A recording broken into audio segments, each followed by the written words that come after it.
Welcome to Save British Farming. Don't forget to subscribe to our channel and comment below.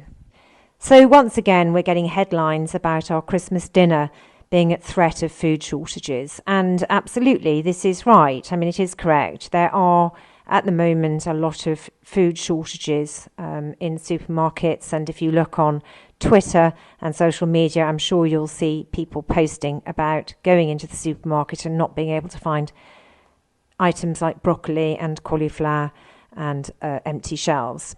So why is Britain the only country having problems with food? It's simple. It's Brexit. We're the only country in Europe that did Brexit, and we're the only country that's having food shortages. It's Brexit.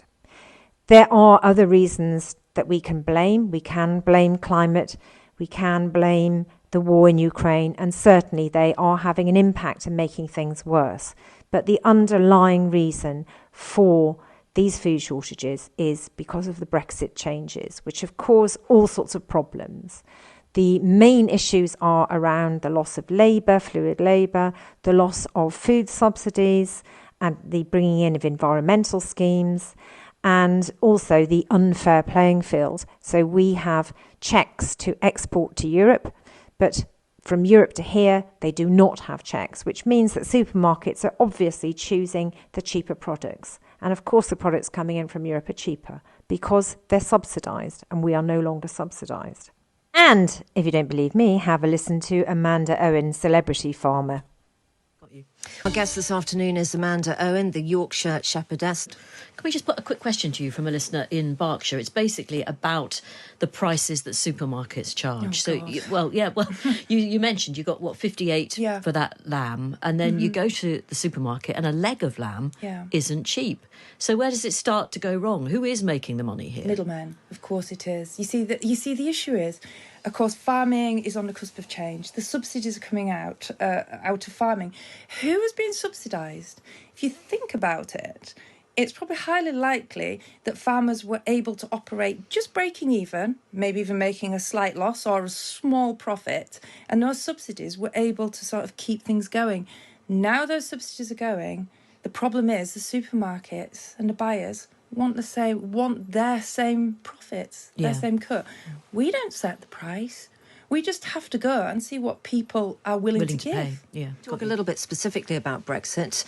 Did it bring you back greater control, or have you lost a lot through it? No, to be quite honest with you, it destroyed our market. That's absolutely what it did.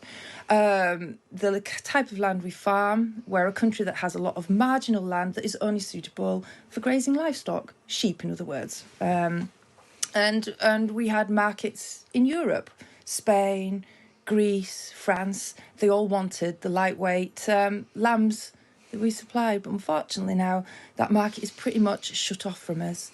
So, we can't change what we farm. Particularly on a farm like ours, it's a tenanted farm. It's Ravensheath Farm. It's a tenanted farm. What does that mean, actually, to those of us it who means are not farmers? It means that the farm belongs to a landowner. Okay. We don't own the farm. We pay rent on the farm.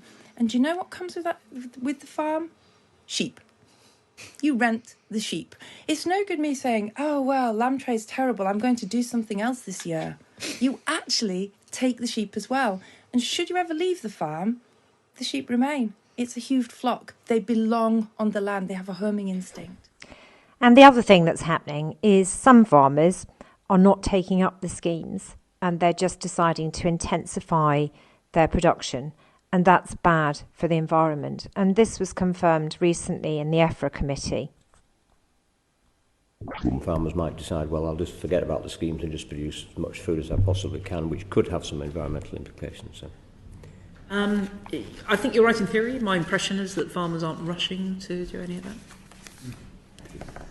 I'd rather they sign up to the schemes rather than absolutely. Get rewarded for something. So yes, farming is the sacrificial lamb of Brexit. And it's also worth remembering that if you eat, you are involved in farming.